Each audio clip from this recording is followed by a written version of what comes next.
Okay, Assalamualaikum warahmatullahi taala wabarakatuh dan selamat pagi. Baik, hari ini kita akan kelas kita akan membincangkan tentang akad pelaburan dana. Okey, kita dah bincang tentang perolehan dana, bagaimana kontrak sewaan, kontrak pinjaman. Hari ini kita akan pergi yang tajuk yang lebih extend berkaitan tentang akad pelaburan dana. Okey, macam biasa, akad pelaburan dana. Apa yang anda faham tentang pelaburan?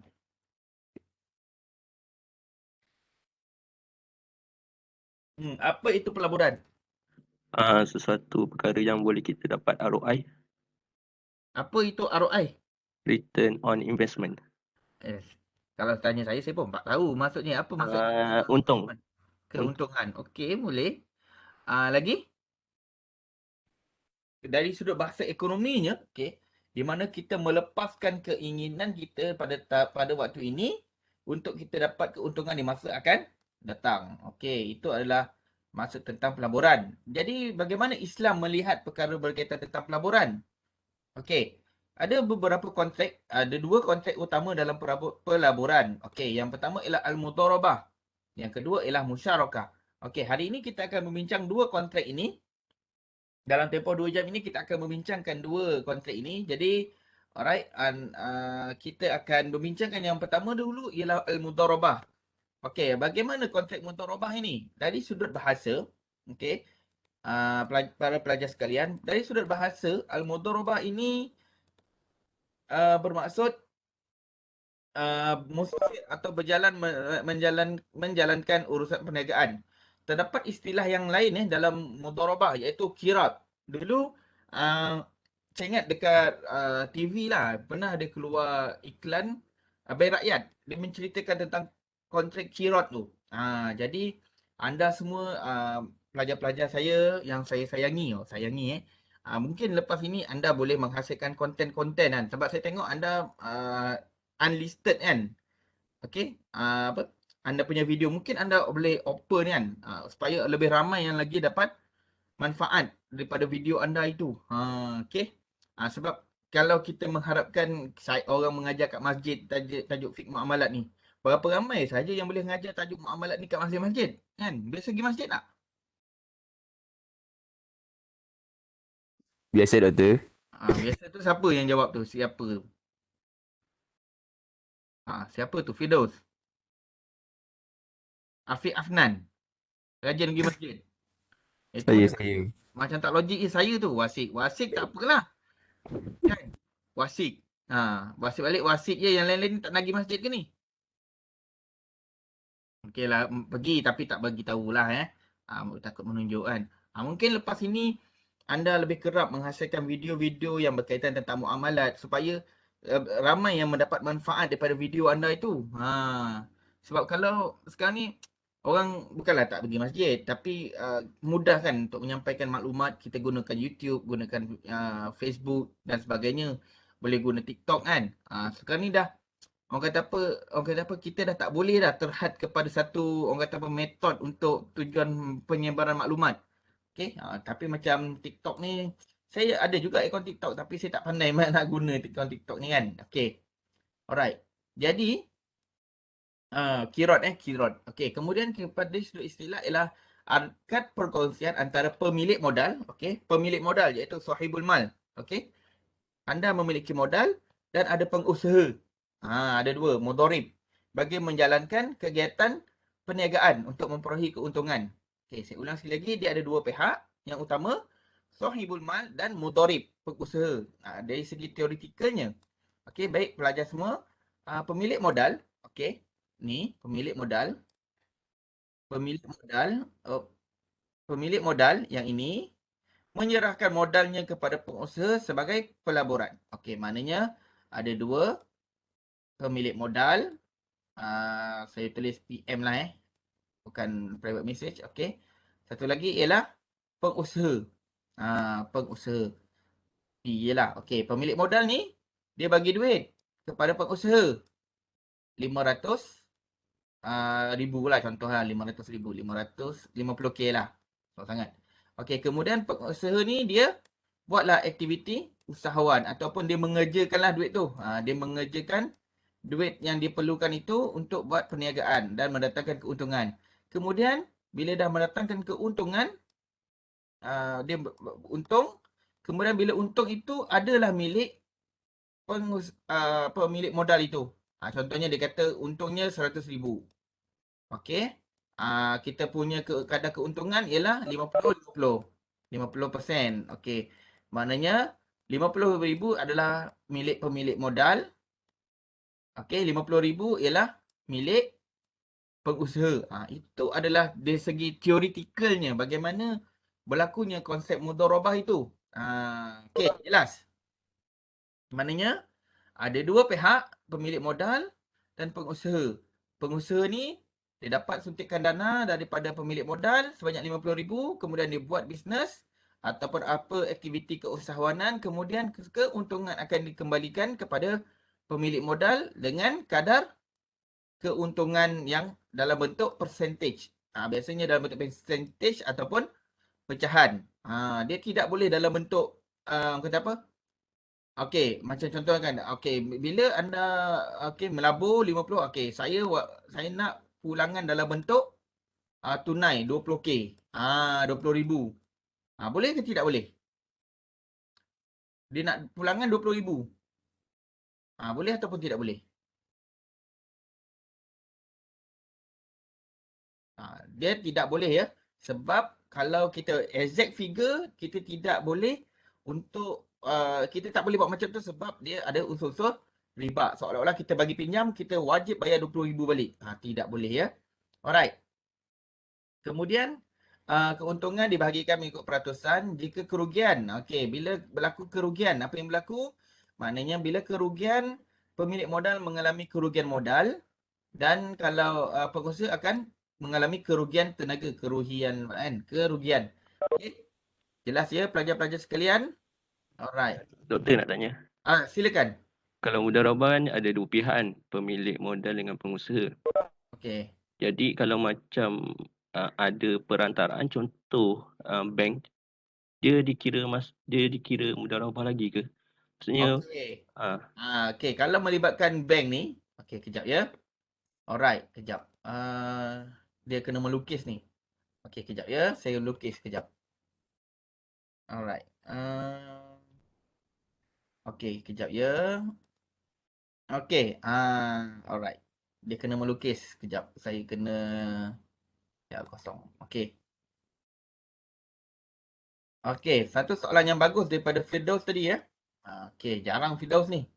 Memang legend lah. Kalau ada soalan Firdaus tanya maknanya soalan yang susah biasanya saya dapat daripada Firdaus.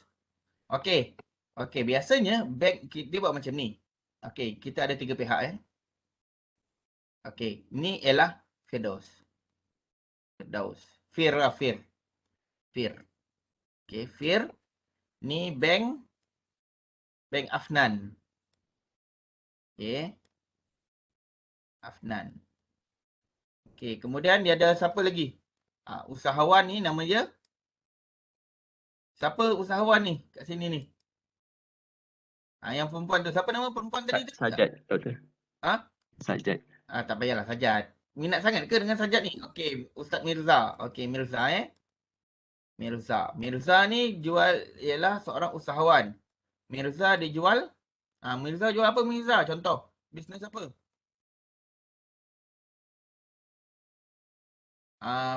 Perfume. Okey, Mirza perfume. Okey. Okey, besar sangat pula ni kan. Okey, back of none. Okey. Jadi, okey, dia macam ni konsep dia. Okey. Usahawan. Ni usahawan. Okey, Mirza. Mirza ni dia memerlukan dana sebanyak berapa Mirza nak? Okey, 100,000. 100,000 Ui, besar sangat tu. Okey, 100K. Okey. Kemudian Mirza perlukan 100K. Dia pergilah ke Bank Afnan. Bank Afnan. Okey, 100K dia pergi. Kemudian Bank Afnan ni dia mana duit dapat Bank Afnan ni dapat duit daripada mana? Okey, dia berbalik kepada Firdaus ni.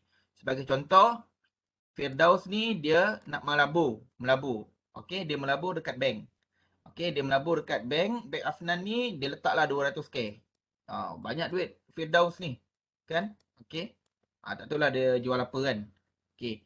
Alright. Mungkin dia pemilik Newcastle agaknya. Okey. Kemudian dia pergi ke Bank Afnan. Kemudian Bank Afnan ini akan gunakan duit Firdaus ni. Okey.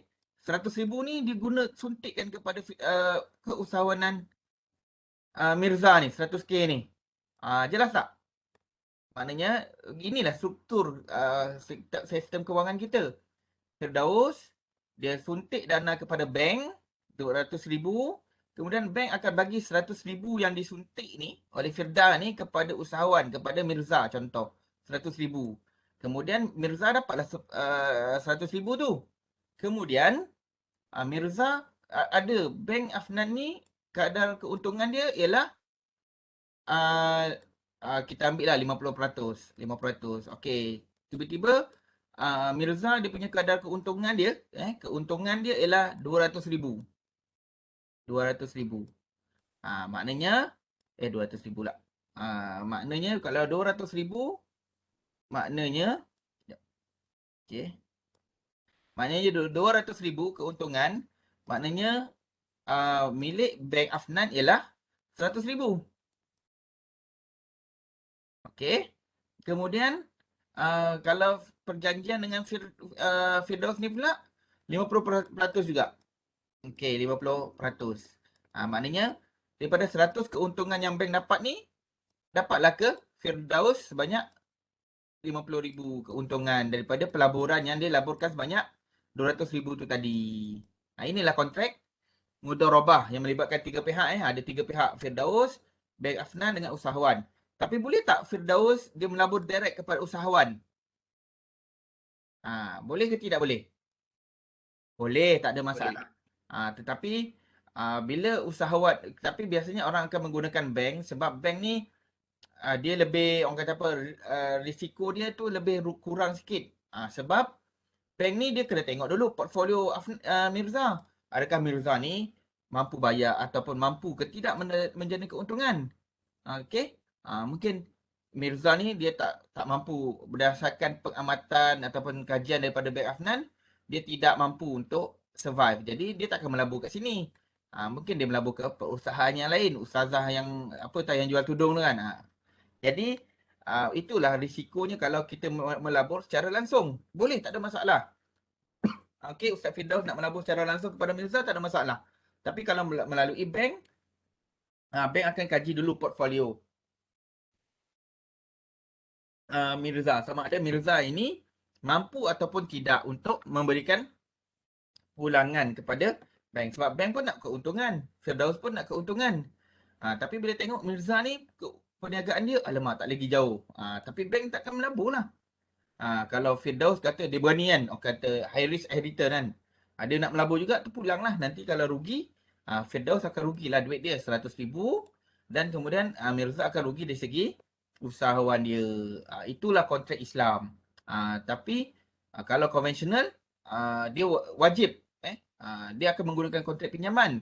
Firdaus letak 100,000 kat sini. Firdaus kata, okey, saya nak setiap tahun pulangkan kepada saya 10%. Maknanya 10% lah, sama ada rugi ke untung ke, Mirza akan kena bayar berdasarkan 100,000 ni 10%. Okey, 10% lebih kurang 10,000. Mirza kena bayar kepada Firdaus sebanyak 10,000 every year sebagai contoh. Ini kalkulator mudah lah. Walaupun perniagaan itu tidak menguntungkan. Okey, jelas? Jelas, Doktor. Jelas ya anak-anak sekalian. Okey. Okey Mirza kata dia ada jual perfume kan. Tak ada pun nak jual dalam kelas. Okey, boleh jual je dalam kelas. Saya pun nak tengok juga perfume apa dia jual kan. Kopi ori ke ori?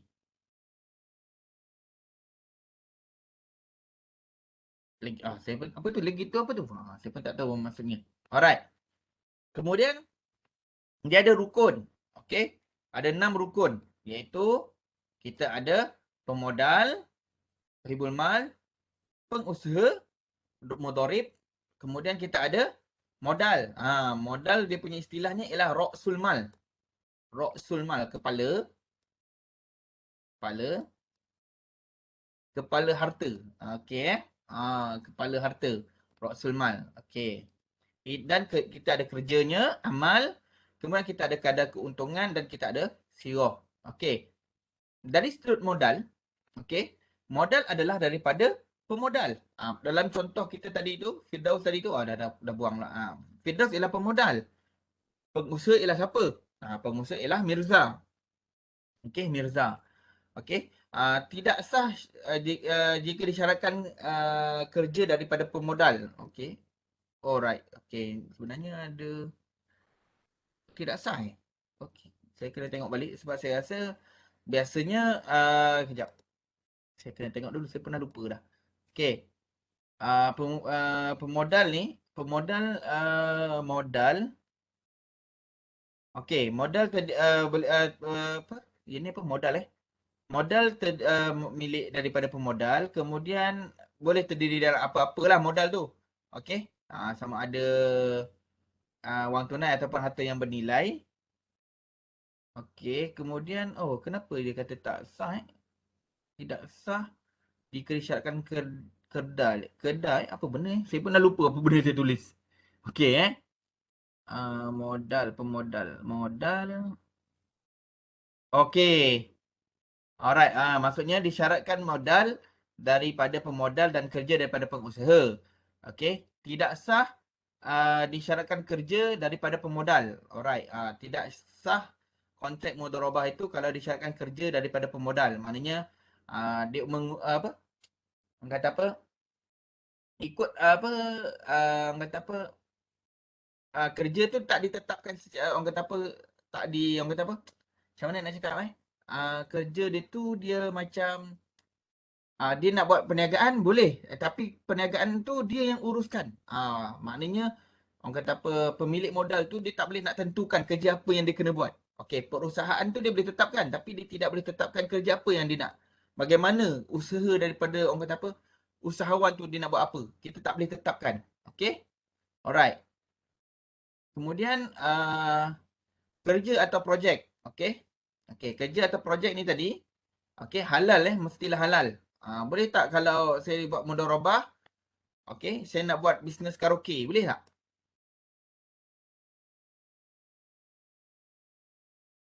Boleh ke tak boleh ni?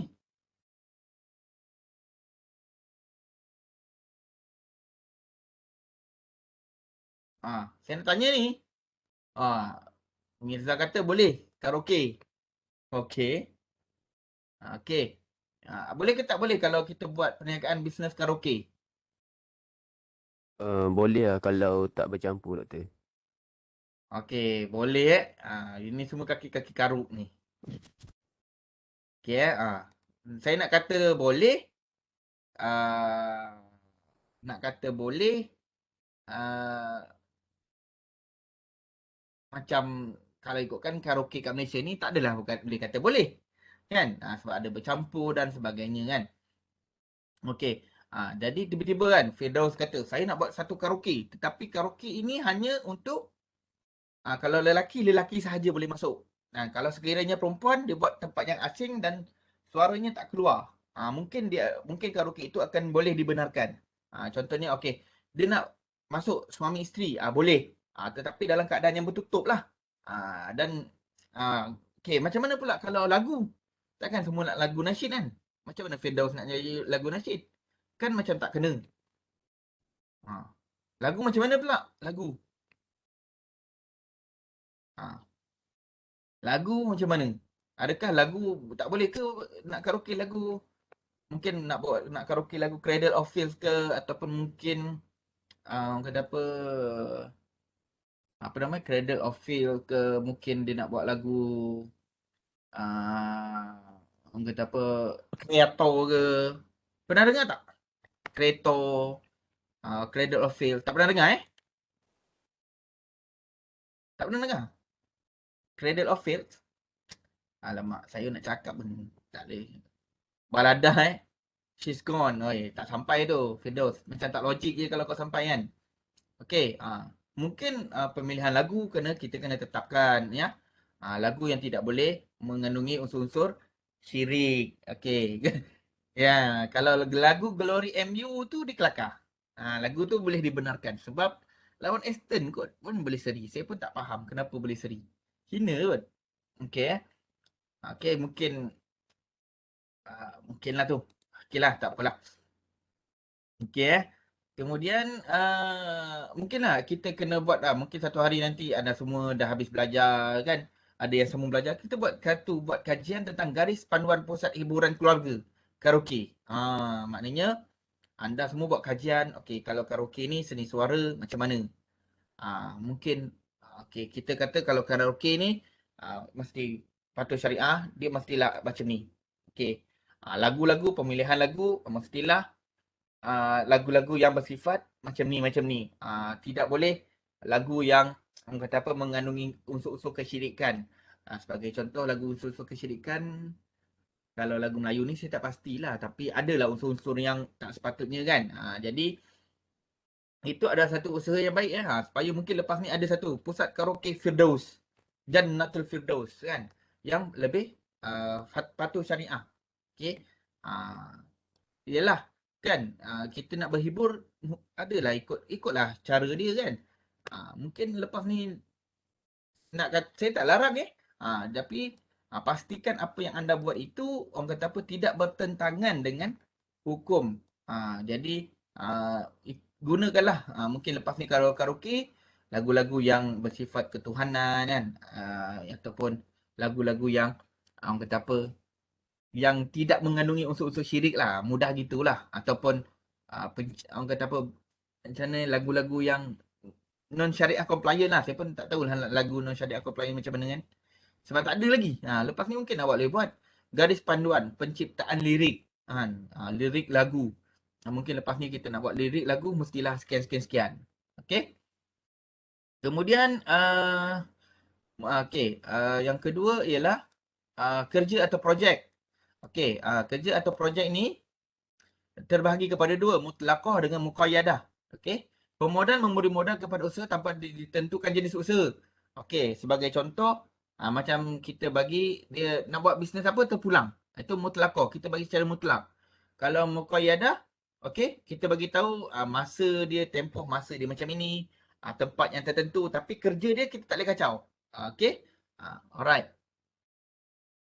Kemudian kita pergi kepada kadar keuntungan. Okey. Macam kita bincang tadi, kadar keuntungan mestilah dinyatakan kadar dalam bentuk pecahan ataupun peratus. Kita dah bagi tu siap-siap dah. Okey, bila kadar keuntungan dia ialah sekian ataupun kita menjagakan peratus inilah. Okey, bagi contoh kita kata kita nak melabur. Okey, kadar keuntungan dia kata mesti 10%. Bank tu cakap. Itu ada unsur-unsur riba. Tetapi dia kata dijangka 10%, itu dibenarkan sebab dijangka. Kalau ikutkan struktur ekonomi sekarang, dijangka 10% kadar keuntungannya. Itu dibenarkan ya. Okay. But that's why kalau kita pergi ke bank kan, kita pergi ke bank, kita nak simpan duit kan, ataupun kita nak melabur dekat fixed deposit kan, dia bagi tahu.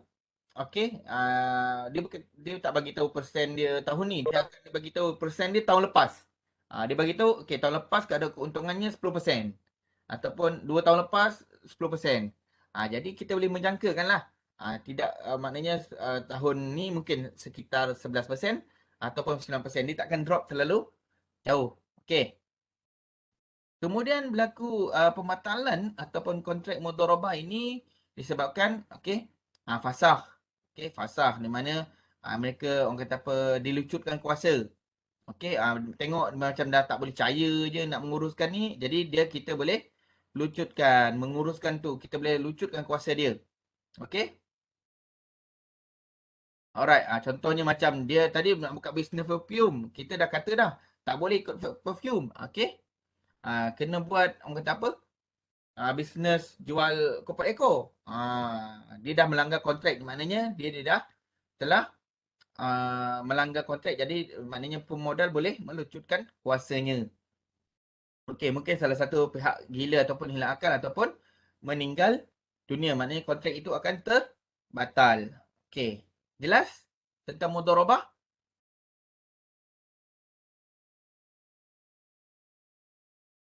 Wih, Diam je. Macam kat library, kelas kat library je. Jelas doktor. Ada juga respon. Mana tahu ikut kelas kat library kan. Okey. Kemudian kita, para pelajar sekalian, kita pergi kepada konsep musyarakah. Tadi mudharabah. Mudharabah, seorang bagi duit, seorang buat kerja. Tapi bagaimana musyarakah ni? Adakah dua-dua kena buat kerja atau seorang dua-dua bagi duit je? Kerja tak jadi, tak ada kan? Okey. Kemudian kita tengok di segi istilahnya kan, definisinya. Perkongsian, percampuran ataupun bercampur. Biasa dengar syarokah. Syirik. Syirik. Apa maksud syirik? Ustaz, apa maksud syirik? Mempersekutukan Allah. Ustaz Firdaus. Lagi?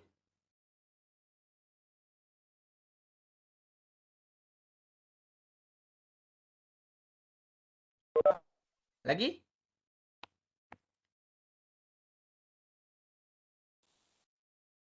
Menduakan Tuhan. Okey, saya nak tanya. Okey, saya nak tanya, apa beza musyrikin dengan kafirin? Kafir dengan syirik.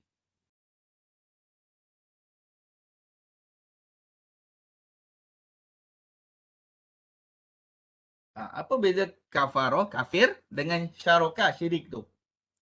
Apa bezanya?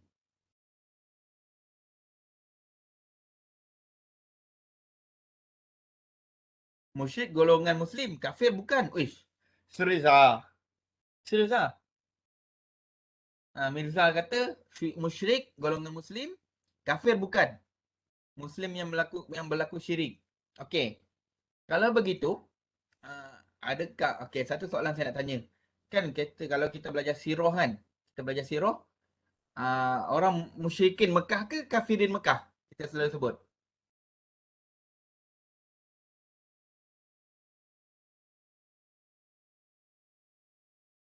Kita kata musyrikin Mekah ataupun kafirin Mekah kalau kita belajar sejarah. Musyrikin Mekah. Kenapa musyrikin? Kenapa bukan kafirin?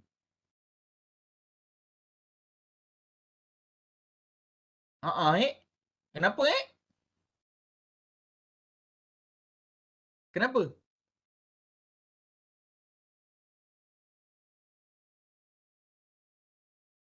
Okey, kalau insyirah ni dia jawab insyirah Humairah.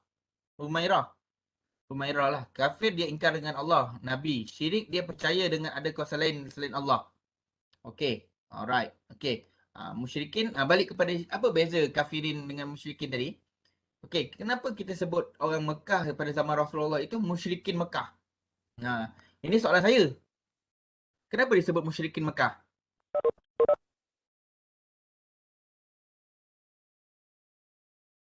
Ha.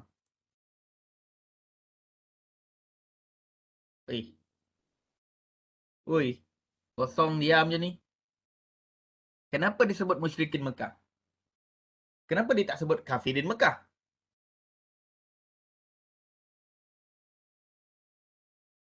Dah belajar belum? Tauhid? Stam belajar tak tauhid ni?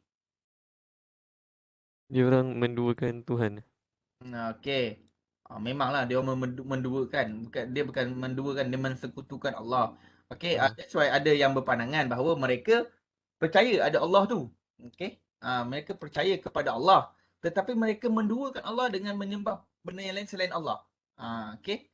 That's why ada yang berpandangan, that's why mereka digelar sebagai musyrikin Mekah. Dan dia berbalik kepada macam bila Rasulullah SAW, okey, kafir, okey, ialah apabila seorang mengingkari keesaan Allah, kenabian, mengingkari syariat, syirik, musyrik, menyekutukan Allah dengan mempercayai kuasa yang lain. Okey. Macam berbalik ke macam kita belajar sirah kan. Rasulullah mendakwah. Okey. Sembahlah Allah. Okey. Mereka kata, mereka tahu Allah tu ada. Tapi mereka mensyirikkannya. Orang kata apa, meminta dengan pertolongan orang lain, menggunakan orang kata apa, berhala tu sebagai orang kata perantaranya. Okey, alright. Mereka percaya berhala tu mempunyai kuasa juga seperti Allah. Jadi itulah yang mereka digelar musyrikin Mekah. Saya tak ingat ni ada perbahasan. That's why kalau macam orang kata apa, orang musyrikin Mekah ni dia tahu Allah tu. Allah tu perkataan Allah tu dia tahu. Tapi dia mensekutukan Allah itu. Okey. Dengan sembahan patung. Apa contoh patung yang wujud pada zaman Nabi Muhammad sallallahu alaihi wasallam? Apa patung yang wujud? Surah apa yang ada tu? Surah apa Surah apa? Yang menceritakan tentang patung, nama-nama patung tu dekat Mekah. Dalam Al-Quran ada bernama Lata, Uzza wal Manna. Okey. Surah apa tu Fathi? Manna. Mana ada? Lata wal Hubal. Patung Hubal tidak dinyatakan dalam Al-Quran Hubal ni tak ada Hubal ini ada tapi dia tidak dinyatakan dalam Al-Quran. Tapi dalam Lata dan Uzza ni ada. Zaman Nabi Muhammad Lata dan Uzza. Baqarah Tak tahu? Anda yang sebut kan? Surah apa Lata wal Uzza. Surah apa Saya tak ingatlah surah apa. Lata wal Uzza. Surah Baqarah ke? Saya rasa macam bukan surah Baqarah. Okey. Surah Al-Baqarah Tak tahu, saya tak ingat lah. Okey. Surah Al-Baqarah ayat berapa? Surah Al-Baqarah Surah ayat berapa? Surah Al-Baqarah. Lata wal Uzza ni surah mana? Minta tolong. Google jap. Lata wal Uzza. Surah apa kan ada tahfiz dalam kelas ni. Tahfizah lagi. Takkan tak boleh jawab. Lata wal Uzza. Surah apa? Lata wal Uzza. Surah apa? Tak pasti. Najmu. Okey. Yes. Najmu ayat 19. Okey. Wan najmi idza hawa. Okey. Wa ma yantiqu anil hawa. Okey. An-najmu kat ujung-ujung tak? Okey. An-najmu. Okey. Alright. Ada ayat 20. Okay, kalau kita tengok Al-Quran. Surah An-Najmu. Okey. Najmu ayat. Sekejap Najmu. Gede. Okey. Surah Najmu. Okey. 526. Okey. Surah An-Najmu. Okey saya baca sikit Laqad a'udzubillahi minasyaitonir rajim. Laqad ra'a min ayati rabbihil kubra. Afara'aitumul lata wal uzza wa manatas tsalitsatal ukhra. Sadaqallahul azim. Okey. Surah saya baca daripada tadi ayat 18 sampai 20. Okey. Ayat 18. Sungguh dia telah melihat sebahagian tanda-tanda kebesaran Tuhannya yang paling besar. Maka apakah patut kamu orang-orang musyrik menganggap berhala Lata wal Uzza dan Manat yang ketiga yang paling kemudian anak Allah. Okey. Nauzubillah min zalik. Okey.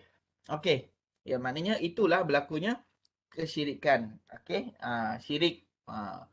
Adakah saya nak tanya lagi, adakah berlaku syirik kita boleh keluar daripada Islam?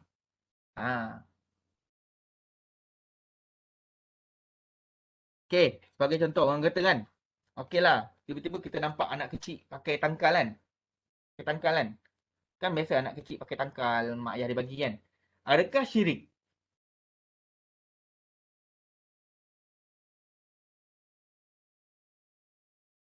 Saya tanya ni. Adakah syirik? Saya pakai tangkal ni. Bukan saya lah. Anak. Okeylah. Anak seseorang Muslim. Dia pakai tangkal. Adakah jatuh hukum syirik?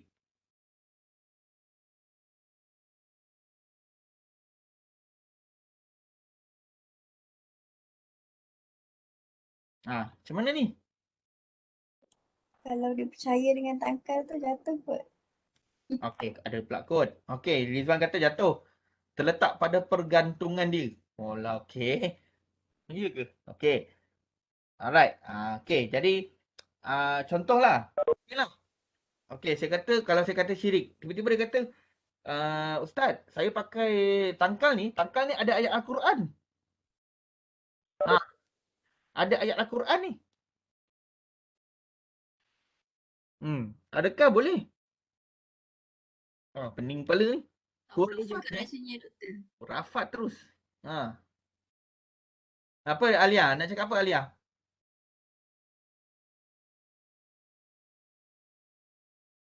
Okey. Dah tutup mic pula dia. Okey. Tapi saya tinggalkan persoalan itu kepada anda. Saya tak tahu. Okey. Contoh. Tapi kalau macam saya tu, kalau dia orang kata apa? Dia boleh jatuh orang kata apa, khurafat lah. Khurafat ni maksudnya cerita-cerita dongeng kan, ataupun orang kata apa, dia boleh jatuh juga untuk, tapi setakat saya syirik ni pun ada terbahagi kepada dua rasanya. Syirik besar dengan syirik yang jelas dengan tak jelas kan. Okey. Tapi suka saya ingatkan okey, suka saya ingatkan, jangan orang kata apa, orang tu pakai tangkal kan. Kita kata, oh kau ni dah syirik dan kau kafir. Tak boleh sebab yang boleh menjatuhkan hukuman seseorang itu seorang kafir ialah orang pihak yang berkuasa agama. Jangan semudah-mudahnya anda menjatuhkan seseorang itu hukum kafir dengan melainkanlah dia betul-betul tak sembahyang ataupun dia bukan orang Islam lah. Yang itu memang betul orang kafir. Okey. Tapi untuk kita jatuhkan hukum dia ni kafir, seorang ni mungkin dia tak sembahyang kan. Tiba-tiba kau ni tak sembahyang, kau kafir. Itu tak boleh. Yang boleh menjatuhkan dia tu kafir ialah pihak yang berkuasa. Hakim ataupun mufti yang boleh menjatuhkan. Jadi kita tiba-tiba anak orang tu pakai tangkalan. Kita nasihatkan dia lah. Kita nasihatkan. Ini hukum ni boleh jatuh syirik. Okey. Syirik ni berdosa besar. Okey. Tapi untuk dekat kita kata, oh kau ni syirik. Kita kata kau ni dah terkeluar daripada Islam. Okey. Tu tak boleh kita kata kalau dia pakai tangkal tu, kalau kita kata ni tak payahlah pakai tangkal ni kan. Ni syirik. Okey. Kita nasihatkan lah. Alright. Tapi kita tak boleh menjatuhkan hukuman. Ada juga yang macam dekat Facebook kan. Oh ni sikit dia kata oh ni syirik. Macam contoh isu kalau ni record kan nanti upload kena pula saya kan. Tentang isu tawasul kan. Tawasul. Setengah orang kata tawasul syirik. Kita tawasul dengan Nabi Muhammad sallallahu alaihi wasallam. Kita tawasul dengan ibadah tu dibenarkan. Tapi bagaimana isu kalau kita bertawasul dengan wasik kan? Ustaz Wasik seorang yang alim. Dia kata, Ustaz Wasik boleh tak tolong doakan untuk pihak saya kan? Dah. Ustaz Wasik pun doakan. Itu yang menjadi perbahasan. Kenapa kita nak minta Ustaz Wasik kan? Ataupun kita ambil berkat. Okey? Kita ambil berkat apa? Macam mana kita ambil berkat orang yang alim kan. Kita berdoa dekat makom kita doa kat makom apa makom Tok Kenali kan. Kita berdoa kat situ kan. Adakah jatuh hukum syirik? Kenapa nak berdoa kat kubur? Okey. Tapi biarlah pihak yang berkuasa yang menentukan kan. Kalau tanya saya saya kata wallahu alam, kita ikut je. Kalau pemerintah kata itu adalah syirik, syiriklah. Tapi kalau dia tak syirik, jangan kita mensyirikkan pula kalau kita tak setuju. Kita mengikutlah mazhab kita ialah pemerintah. Pemerintah kata boleh, bolehlah. Tak boleh, tak bolehlah. Itulah kita dalam kehidupan kita. Kita bukan orang yang orang kata apa berhak untuk mengeluarkan hukum ataupun orang kata apa jadi apa menjatuhkan hukuman lah kan. Jangan sewenang-wenangnya. Sebab saya tengok kalau kat Facebook tu kalau nak maki orang tu, oh kau ni dah syirik ni, kau dah kafir. Tak boleh kita tidak boleh sewenang-wenangnya mengkafirkan orang lain. Okey. Panjang pula baru cerita pasal definisi ataupun istilah kan. Okey. Sabit hak pada sesuatu bagi dua orang atau lebih secara milik bersama. Okey. Konsep perkongsian antara dua atau lebih sama-sama berkongsi usaha melalui harta atau keusahawanan atau reputasi kemasyhuran dengan sama-sama berkongsi keuntungan dan kerugian antara mereka mengikut apa yang disetujui bersama. Okey, musyarakah ni cara mudahnya ialah syarikat lah. Okey, sebagai contoh, okey, saya, Mirza, Wasik, kita nak buat Afnan. Kita 4 orang ni bersepakat nak buat satu company tentang buat production. Sebab Wasik kan pandai, Wasik dengan Afnan kan pandai, kononnya pandai untuk buat apa? OBS kan. Kelakar. Okey. Sebagai contoh kan. Jadi kita orang ni nak buat company production. Okey, nak buat company production. Jadi kita pun share lah modal. Okey, Wasik dia share 50,000. Afnan dia bagi 20,000 je. Saya bagi 10,000, 100,000. Dan Mirza dia sumbangkan 50,000. Okey, kemudian kita sama-sama lah run business tu. Kita run business tu. Kemudian bila untung, kita bagilah keuntungan tu mengikut apa yang dipersetujui. Kita bersetuju bersama. Saya kata kalau untung ni bagi saya lebih sebab saya yang modal paling besar dan saya paling banyak bekerja. Okey. Tu kita akan bincangkan sebentar lagi lah. Okey, dalam musyarakah ni pun dia ada banyak jenis. Okey, hukum dia harus. Okey. Ini adalah dalilnya. Hukumnya ialah harus berdasarkan hadis qudsi. Apa beza, saya nak tanya ni, apa beza hadis qudsi dengan hadis nabawi? Apa beza bila kita baca hadis qudsi?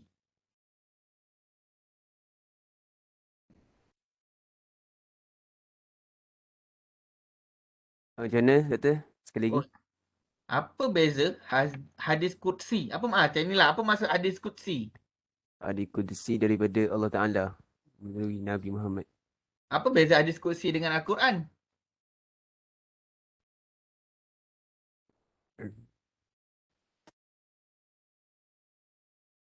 Apa bezanya? Asyik Wasik je jawab ni, tak ada yang lain-lain ke?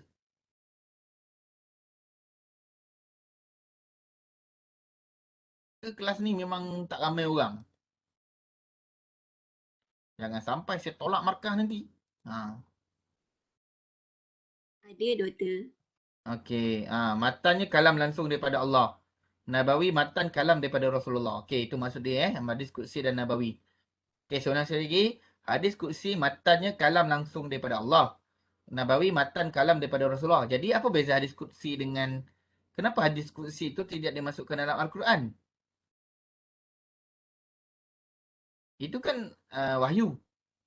Kenapa Kenapa hadis qudsi tidak masuk sebagai, tak dikira sebagai Al-Quran? Sebab itu kan kalam daripada Allah. Dah macam mana pula? Okey. Sementara anda mencari jawapan tu, okey, kita sambung lagi. Okey. Rukun dan syarat. Syarat. Okey, kita ada sirah, pihak yang berakad tu biasalah. Alright. Kemudian perkara yang diakadkan tu. Okey. Mungkin kita akan melihat kepada kerja apa, bisnes apa. Kita kena jelas lah. Okey. Okey, kita kena jelas apa perkara yang diakadkan tu. Maknanya, okey, kita jelas berapa sumbangan dia. Tapi ni kita akan bincang kepada jenis-jenis, dia bergantung kepada jenis-jenis musyarakah ataupun syirkah tu nanti. Alright. Okey, yang pertama jenis musyarakah. Musyarakah ni secara umum, okey, Al-Quran lebih utama dari hadis kursi. Menurut Aimi cakap, Al-Quran lebih utama daripada hadis kursi. Al-Quran rujukan utama. Okey, persoalan saya, kenapa hadis kursi itu tidak dimasukkan dalam Al-Quran? Sedang itu pun kalam daripada Allah. Okey. Nak jawab, Doktor, boleh tak? Silakan Wasik. Wasik je dalam kelas ni, asyik Wasik je. Okey, kalau Quran ni, Okey. dia merupakan lafaz dan maknanya daripada Allah Subhanahu Wa Taala. Okey. Kalau hadis qudsi ni Allah lafaz itu daripada Nabi Muhammad sallallahu alaihi wasallam. Okey. Maknanya daripada Allah. Ya. Okey, kalau begitu, kalau hadis Nabawi yang biasa, kan, hadis Nabawi, ada maknanya kalam daripada Nabi Muhammad, makna pun daripada Nabi Muhammad, begitu. Begitulah kot tu. Ada kod. Yes, ada kod. Itulah lain kali kawan lagi dengan Afiq Afnan ni. Betul lah, Doktor. Kalau hadis Nabawi daripada pertuturan baginda Rasulullah sallallahu alaihi wasallam. Okey, alright. Okey lah. Okay. Nanti kalau dah belajar hadis, nanti terangkanlah kepada saya balik Dah belajar hadis ke? Belum. Belum. Okey lah. Kalau macam tu saya terimalah. Okey, nanti dah ada belajar hadis, bolehlah ajar saya pula Okey. Kemudian kita pergi kepada jenis syirkah. Okey, tadi kita jumpa syirkah al-milk, milk. Okey. Yang pertama, kalau sebut syirkah ni ataupun musyarakah ni, syirkah terbahagi kepada dua. Okey, yang utama. Okey, syirkah milk, pemilikan. Satu lagi ukut. Ukut ni apa? Ukut. Akad lah. Okey. Milk ni terbahagi kepada dua. Ijbariyah dengan Ikhtiar.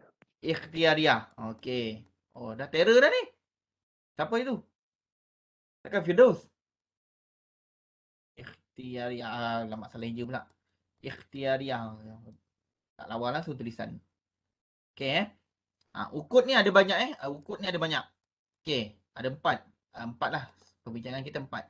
Bila sebut tentang musyarakah, al-milk ni terbahagi kepada dua. Okey, maksudnya ialah pemilikan dua atau pihak yang lebih tanpa menggunakan kontrak musyarakah.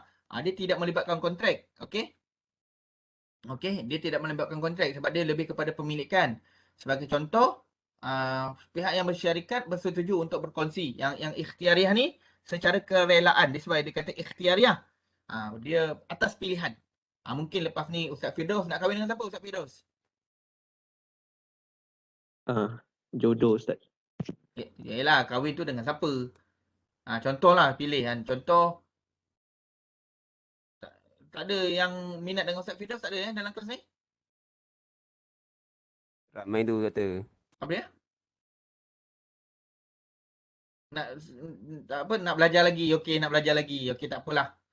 Okey, sebagai contohlah Firdaus dia nak belajar lagi dia kata kan. Okey, alhamdulillah bagus Ustaz Firdaus. Mungkin lepas ni boleh pilih lah. Okey, macam contoh saya dengan isteri saya. Saya pun berkata kat isteri saya, okey, isteri-isteri, okey. Kita beli rumah atas pemilikan yang bersama. Maknanya isteri saya ada pilihan untuk menolak, tak nak beli rumah sama nama. Tak nak kongsi rumah tu bersama, beli rumah tu bersama. Itu maksudnya ikhtiariah. Kalau ijbariyah ni dia bukan atas pilihan, dia ada terbentuk dalam sebab tak nak kena terima. Sebagai contoh, kita dalam harta pusaka, bapa meninggal, kemudian pemilikan terhadap rumah itu adalah milik anak dia. Anak-anak dia dengan waris lah. Maknanya dia kena berkongsi rumah pusaka itu. Itu maksudnya ijbariyah. Okey. Kemudian, kita akan ada aktiviti di mana saya akan membahagikan anda kepada 4 kumpulan. Setiap kumpulan akan dapat satu topik. Syirkah inan, mafawadah, abdan dan wujuh. Boleh? Okay, doktor. Kenapa ni? Macam kau tak semangat je kelas saya ni. Boleh doktor, boleh. Boleh, doktor. Boleh. Kalau kelas saya bosan, cakap. Tak ada lah, doktor. Yes. Okey, mana tu kau kata bosan kan? Okey, saya share link. Okey. Pastikan anda masuk. Okey. Alright.